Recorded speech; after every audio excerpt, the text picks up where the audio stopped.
The swoop and dock technique is used to get to a formation that's below you. When you're jumping in large groups, not everybody can exit together in the door of the aircraft. This means that the group exiting may be a couple seconds ahead of you before you can get out of the door and start swooping down to the formation. The base of the formation may be well below you, and you'll need to swoop down to them and dock in a safe approach. If you have a large group, you'll also need to be watchful for other jumpers around you that are swooping down to the formation.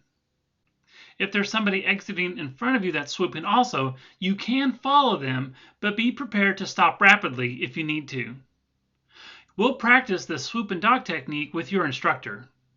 In this example, your group of friends is waiting for you to catch up to them because they left first and you left the airplane after them. They could be 500 or 1,000 feet or more below you, and you need to swoop down to them in order to dock with the formation. There are two techniques for swoop and dock, and we'll start with the stair-step approach. In the stair-step approach, you do forward movement, and then fast fall rate, and then forward movement, and then fast fall rate, and then forward movement.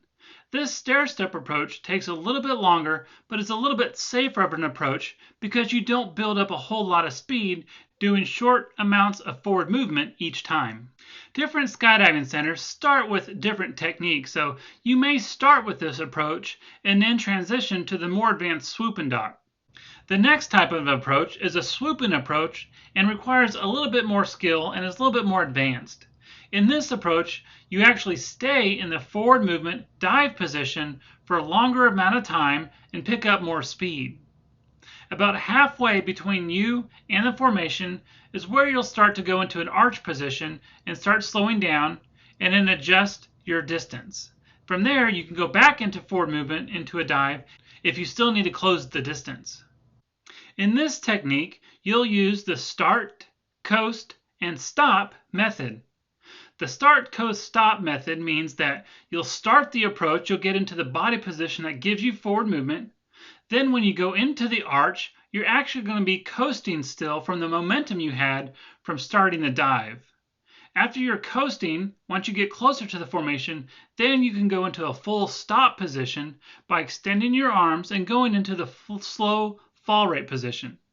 If you need to stop quickly, you can go into the slow fall position and even bend your knees down to create more drag.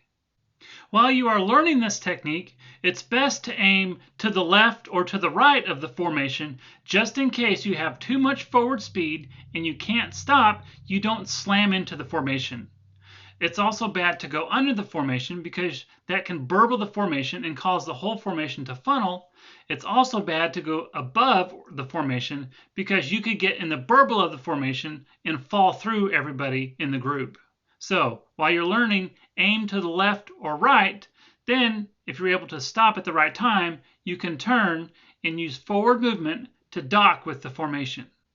Once you complete your skydive, you want to plan a breakoff altitude that will allow the least experienced jumper to track a safe distance of 100 feet or more. The breakoff altitude should be planned 1,500 feet above the highest deployment altitude. For example, if Susan wants to deploy her parachute at 3,500 feet, the breakoff needs to happen at 5,000 feet. There are additional factors that may require an even higher breakoff altitude. This could be inexperience or jumping at a new skydiving center that you're not familiar with. As you get more proficient and comfortable with tracking, you'll be able to look around you left and right and even ahead of you for other jumpers. You may need to adjust your tracking heading a little to give yourself more distance from other jumpers that are tracking in a similar direction. Also look around during wave-off and deployment, so if there are other people around you, you can quickly change direction to avoid a canopy collision.